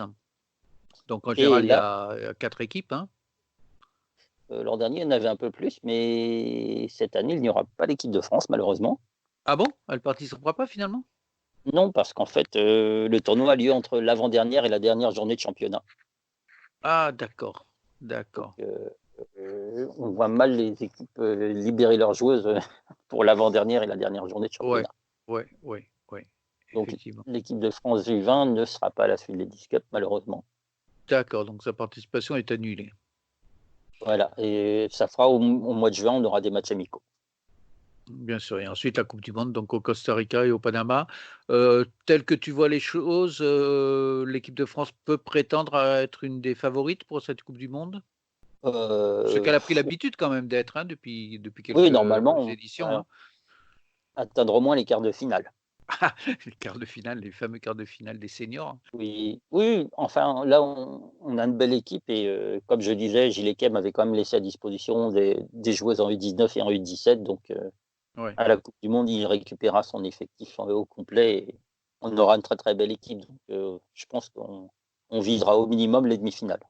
Après, mondialement, il y a quand même toujours des sélections qui sont régulièrement très fortes, hein, les allemandes, les japonaises, qui sont championnes du monde en titre, ne l'oublions pas. Les espagnoles qui sont toujours présentes aussi et qui progressent de plus en plus, les anglaises, Non, les les Anglaises ne 2 seront pas là. elles seront pas là? Ah, elles sont pas Non, elles ont qualifiées? été Ah oui, elles et sont pas qualifiées, oui. il y aura nos Américaines, les Mexicaines qui viennent de se qualifier, nos amies japonaises. Donc on attend en fait les derniers qualifiés dans la zone Afrique et dans la zone Amérique du Sud Et il y aura la Nouvelle-Zélande, évidemment, qui se qualifie à chaque fois. Forcément, dans la zone Océanie, c'est pas la zone la plus difficile. Pas vraiment, non. Bon, Amérique du Sud, Donc voilà. je pense qu'on aura le Brésil. En général, il est quand même Oui, au-dessus. ils viennent de démarrer leur qualification et c'est un système très très bizarre pour l'Amérique du Sud. Il y a 2 groupes de 5. Les 2 premiers passent, donc dans chaque groupe, et les 4, ils font à nouveau une poule avec 3 matchs pour décider les 2 équipes qui passent à la Coupe D'accord. du Monde. C'est un C'est un peu, marathon. ouais, j'allais dire, c'est un peu marathon. Ouais. Comme autre équipe asiatique, c'est qui avec le Japon? Corée du Nord ou Je Chine ou Corée du Sud? ne me souviens plus, La mais Corée du Nord, en général, est assez forte dans cette tranche d'âge, hein, en U20. oui, normalement, c'est soit la Corée, soit la Chine, mais j'ai Ouais. oublié mes notes là-dessus. Bon, on verra. Allez, je te pardonne. Ouais. Bon, on aura le temps de toute façon d'en reparler de cette Coupe du Monde Ah oui, U20. oui, une fois qu'on aura l'effectif au complet, et cetera, on pourra détailler beaucoup plus nos Bien forces et sûr. nos faiblesses. Alors, quelques mots sur les bleuettes de l'échelon en dessous, c'est-à-dire les U19, donc qui, elles, préparent le tour élite du championnat d'Europe. Donc, le tour élite, c'est le tour qualificatif, en fait, hein, au tournoi final de l'UEFA, de l'Euro. Donc, elles ont participé au tournoi traditionnel aussi de la Manga en Espagne avec 3 matchs, 2 défaites contre l'Allemagne, 2 buts à 1. C'est Heininger qui a marqué le but français. Et puis une défaite peut-être un peu plus surprenante contre la Suisse, 1-0. Et une victoire aujourd'hui contre la Norvège, 2 à 1, avec des buts de Feller et de Jean-François. Le bilan, tu le considères comme positif, moyen ou raté? Bah, il y a quand même 2 défaites, donc c'est moyen. Après, c'est surtout au niveau offensivement qu'on a pêché, d'après les déclarations de Sonia Dirage, l'entraîneur de l'équipe de France, qui a dit clairement qu'on aurait pu marquer plus de buts et parce qu'on a quand même dominé les matchs où on n'a pas gagné. Ouais, notamment contre la Suisse, d'après ce que j'ai compris, il y a une archi-domination des Françaises avec je sais pas, 13 ou 14 tirs, je crois, plein de corners. Et en fait, on se prend un 0. Oui, c'est quand même un scénario que nous connaissons très bien, malheureusement. Oui, oui, je voulais pas remuer le couteau dans la plaie, mais ça fait penser à certains France-Canada 2012. Oui, voilà, donc Voilà. non, mais c'est vrai que c'est surtout, je pense que c'est sur l'aspect offensif qu'il va falloir travailler comme d'habitude. Mmh. Après, comme je disais, dans cette équipe U19, il y avait quand même 3 ou 4 championnes d'Europe de l'été dernier qui étaient venues renforcer l'équipe, donc on s'attendait peut-être à un petit peu mieux au bout du compte. Mais la victoire contre la Norvège est quand même une très bonne chose, hein. C'est jamais facile de battre ces équipes scandinaves. C'est bien, c'est une piqûre de rappel avant le Tour Élite, puisque les Tours Élites cette année, il n'y a que le premier qui passe pour l'Euro, donc on ne peut pas se rater en fait. Alors ce Tour Élite justement, il va se jouer au Portugal, hein, du 6 au 14 avril. Donc les Françaises vont affronter la Bosnie-Herzégovine en premier. 3 jours plus tard, ce sera l'Italie et elle terminera contre le Portugal, le pays hôte. Normalement, elle doit quand même terminer en tête. Oui, mais faut toujours se méfier des mauvaises surprises et l'Italie et le Portugal, ne sont pas des cadeaux. Et ça peut aller très, très vite, hein. On a eu des éliminations en Tour Élite, Ah parce que oui, je les m'en joueuses ont souviens, oui. au niveau, donc faut vraiment faire attention à ce niveau-là, si on n'est pas rigoureux et cetera et si on ne marque pas les buts quand on a des occasions, les mauvaises surprises arrivent très, très vite malheureusement. Est-ce qu'éventuellement, ils pourraient faire redescendre quelques joueuses qui sont en U20 déjà aujourd'hui, en U19 pour assurer la qualification? Tu penses que Bah, c'est non, parce qu'en possible, fait, c'est dans l'air ou pas? il les a déjà fait redescendre pour ce tournoi-là, donc elles vont rester, Il n'y a pour pas les d'autres qui pourraient redescendre, quoi? non, parce que les 2000, elles ont 20 ans, donc c'est, D'accord, toutes celles qui pouvaient redescendre, elles sont redescendues, en fait. d'accord. OK, donc la phase finale de l'Euro aura lieu en Géorgie. Ça sera du 21 juillet au 2 août. Donc au mois d'août, il va y avoir plein de trucs, hein. Juillet, août, il y a le tournoi olympique, il y a les jeux olympiques. Le tournoi olympique, malheureusement, il n'y aura pas l'équipe de France.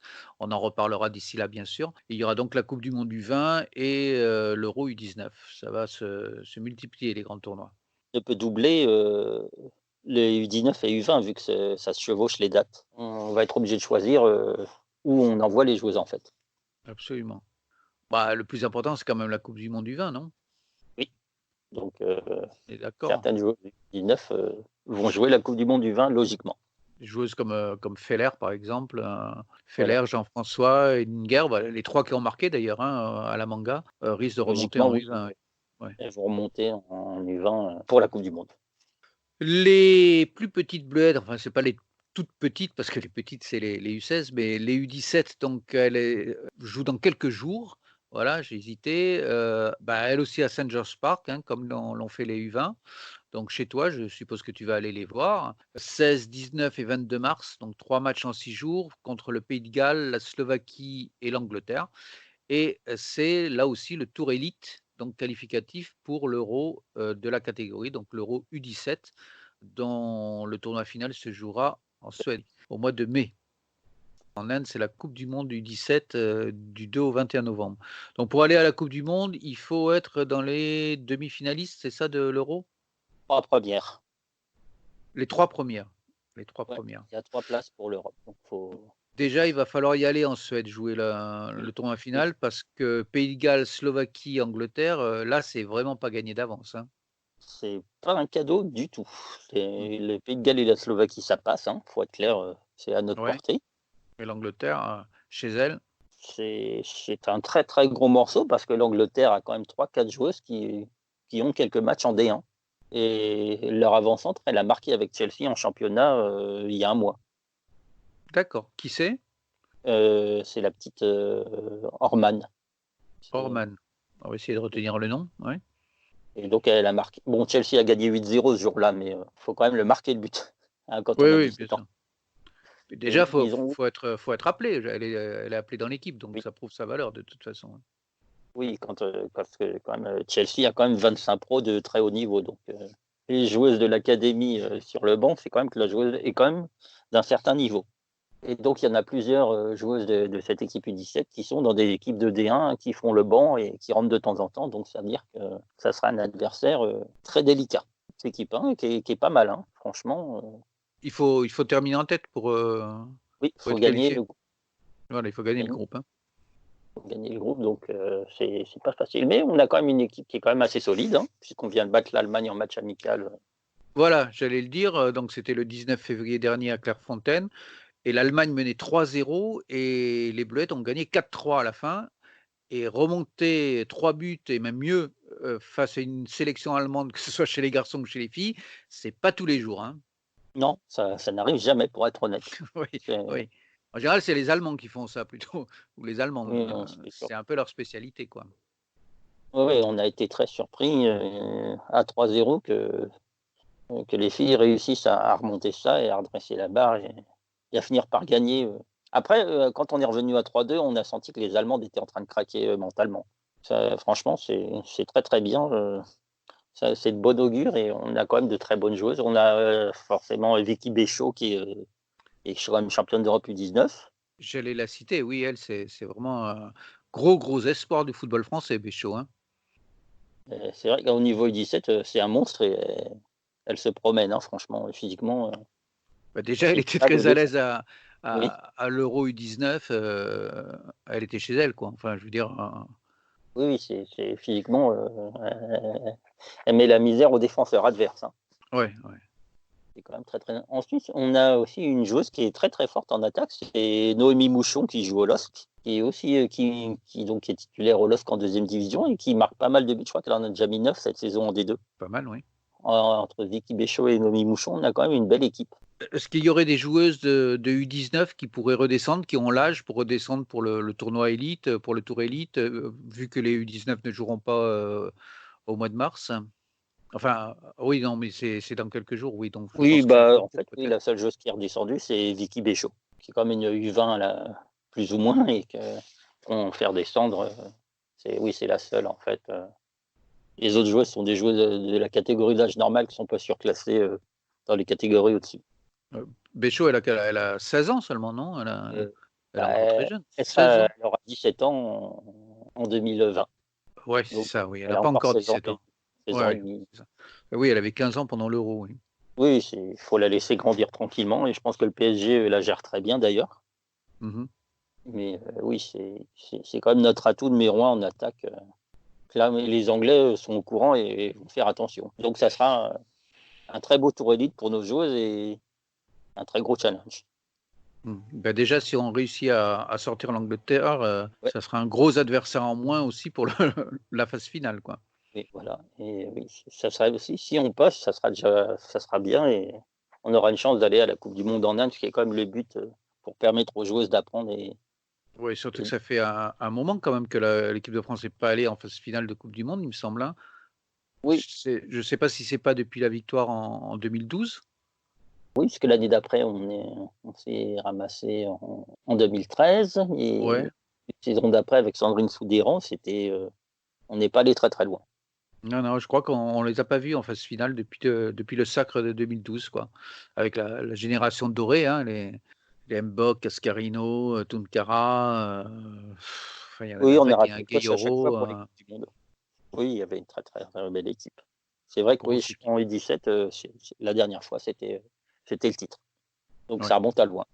Ok, ben on a fait le tour de toutes ces équipes de France. Le temps a passé. Je vois, hein, qu'on a déjà parlé pas mal de temps. Sylvain, je te propose qu'on se retrouve dans quelques temps, le plus vite possible, pour faire un nouveau point sur ces équipes de France, peut-être aussi sur les autres sélections étrangères, parce Mmh. qu'on va approcher un petit peu du tournoi olympique. C'est intéressant de regarder où en sont un petit peu ces équipes-là. Et puis aussi sur le point sur le championnat de France, et puis sur la Ligue des champions, qui va reprendre là au mois de mars avec les quarts de finale, des quarts de finale vont être très très alléchants, hein, puisque je rappelle que Lyon rencontre le Bayern Munich, le PSG rencontre Arsenal, match évidemment qu'on va suivre de très près, puisqu'on est tous les deux supporters d'Arsenal. Il y a le Classico Atlético Madrid-Barcelone, et j'ai vu que le match aller à Madrid se jouera déjà à guichet fermé. Ça a été annoncé aujourd'hui. Et puis le quatrième, ce sera donc Wolfsburg contre les Glasgow Rangers, hein. Je crois que c'est ça. Glasgow City, Glasgow City, oui, pardon. Glasgow la City. troi la 3e équipe de Glasgow parce que les Voilà. Glasgow Rangers et le Celtic, ce sont des clubs différents qui viennent tous de passer pro d'ailleurs tous les 2. Et les clubs commencent à investir, en Écosse aussi. Ah ben ça, c'est bien. Très C'est une bonne bonne nouvelle. nouvelle. Bonne nouvelle. Tiens, à propos, quand on parle d'Écosse, tu as des nouvelles à nous donner de Kim Little, qui était blessée. Alors Kim a été opérée Oui. et Qu'est-ce qu'elle avait donc exactement? elle avait pris un coup à la cheville, si je me souviens bien Oui. et elle fait partie donc des 5 joueuses blessées, d'Arsenal pour le moment Ouais, c'est une hécatombe, oui. et il y en a 5 blessées et il y en a 5 qui sont douteuses, avant le prochain match. Il y a Miedema et Van de Donk qui ont été blessés aussi avec les Pays-Bas, là. Voilà, Jill Roord était blessée, Lisa Evans, on ne sait pas ce qui se passe et il y en a aussi une autre qui est, incertaine.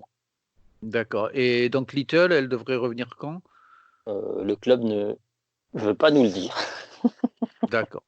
Bon, il est C'est hors de question qu'elle soit là contre le PSG Ah en non, elle Ligue ne des sera pas Champions, de toute là, façon. pareil pour Lia Velti, elle ne devrait pas être là non Elle est plus, Camille Velti aussi. Carter non plus, Catherine Végeux ne sera pas là non plus et Velti, Velti qui revenait de blessure il n'y a pas si oui, longtemps, oui, hein. elle s'est Longue fait blessure. les adducteurs Ouais. et Beth Smith qui s'est fait blesser aussi, lors d'un Ah match oui, de Smith donc aussi, oui. ça fait beaucoup le PSG a vraiment une grosse chance de passer vu le nombre de blessés, d'Arsenal pour le moment. C'est l'hécatombe, hein. Il y a 9 joueuses, voilà, qui sont prêtes à jouer dimanche pour le moment. C'est incroyable. C'est quelque chose qu'on avait vu il n'y a pas si longtemps chez les garçons d'Arsenal, aussi. Tu te rappelles les hécatombes de blessés, Oui, oui, c'était assez courant. C'est bizarre, hein, cette malédiction de ce club. Bon. je pense que dimanche prochain, lors de la zone mixte, je vais poser la question à l'entraîneur, qu'est-ce qui se passe? Pourquoi il y a autant de blessures? Voilà, pose la question et puis tu viendras nous donner la Voilà. réponse. On est très curieux de les connaître. On verra aussi si les matchs de Ligue des Champions se jouent à huis clos ou pas, parce que normalement, hein, tous les matchs susceptibles, garçons ou filles, d'avoir plus de 1000 spectateurs, normalement doivent être joués à huis clos. Oui, Donc donc voilà, ça. ça devrait être joué à huis clos, très logiquement, hein, Ouais. malheureusement pour les spectateurs. Et la question se pose évidemment pour le sommet du championnat de France qui normalement doit se jouer samedi entre le Paris Saint-Germain et Lyon, qui peut décider du titre, enfin surtout si Lyon l'emporte. Là aussi, Lyon avait demandé un report au 4 avril, je crois. C'était Le Lyon avait demandé un report pour que ce soit le dimanche, soit le lundi à la base. voilà, mais en fait, ils ont demandé le report à une date où il y a déjà une journée de championnat. Non, en fait, de ils ont D1? demandé le dimanche, ça a été refusé par la police Ah oui, parce pour que oui, les garçons jouent en même temps, donc oui, j'ai dit forcément non voilà, et ils ont ça proposé c'était le pour le lundi et le vendre. PSG a dit non, Oui, donc mais ça a plus chaud. la dernière date qui était proposée, je crois à l'initiative aussi du comité, Oui, c'est le CNOSF, oui, qui a proposé le 4 avril, ouais. voilà le 4 mais le 4 avril, il y a la 19e journée de championnat. Oui. Donc le PSG et Lyon jouent déjà, quoi. Oui, oui, ça veut dire que s'ils jouent le 4 avril, chacun aura un match à placer quelque part ailleurs. Voilà, ils vont les placer en semaine, avec des clubs, qui sont pas des clubs professionnels et qui seront handicapés aussi. Je veux dire, ça va entraîner encore un autre problème, quoi. Oui, mais bon, l'intérêt du football prime avant tout. Oui, Voilà, donc on va voir, on saura dans les heures, voilà, quand ce podcast sera publié, on le saura peut-être déjà d'ailleurs, si, oui. PSG-OL est maintenu samedi ou pas à 15h30, et s'il est à huis clos ou pas. Enfin, s'il est maintenu, il sera à huis clos, je Oui, il pense que sera à ça huis fait clos, aucune, c'est sûr, parce que le ministère de la Santé a été très clair à ce niveau-là. ce qui serait intéressant de savoir, c'est les autres matchs de D1 qui, ne dépassent pas forcément 1000 spectateurs, mais enfin, on peut pas le savoir à l'avance, hein, s'ils seront maintenus ou pas. Mhm. Maintenus avec public, je veux dire, et puis les matchs de D2 aussi, voilà, c'est assez compliqué quand même, hein. C'est Oui, assez mais compliqué. puisque bon, quand on regarde les chiffres, la plupart des matchs de D1 et D2, ils font pas 1000 spectateurs. Non, non, En, c'est assez en rare. général, c'est quand même assez rare, Non, malheureusement. oui, ça peut le faire à Bordeaux, enfin on verra. Bon. Bon, Sylvain, je te remercie pour ta présence.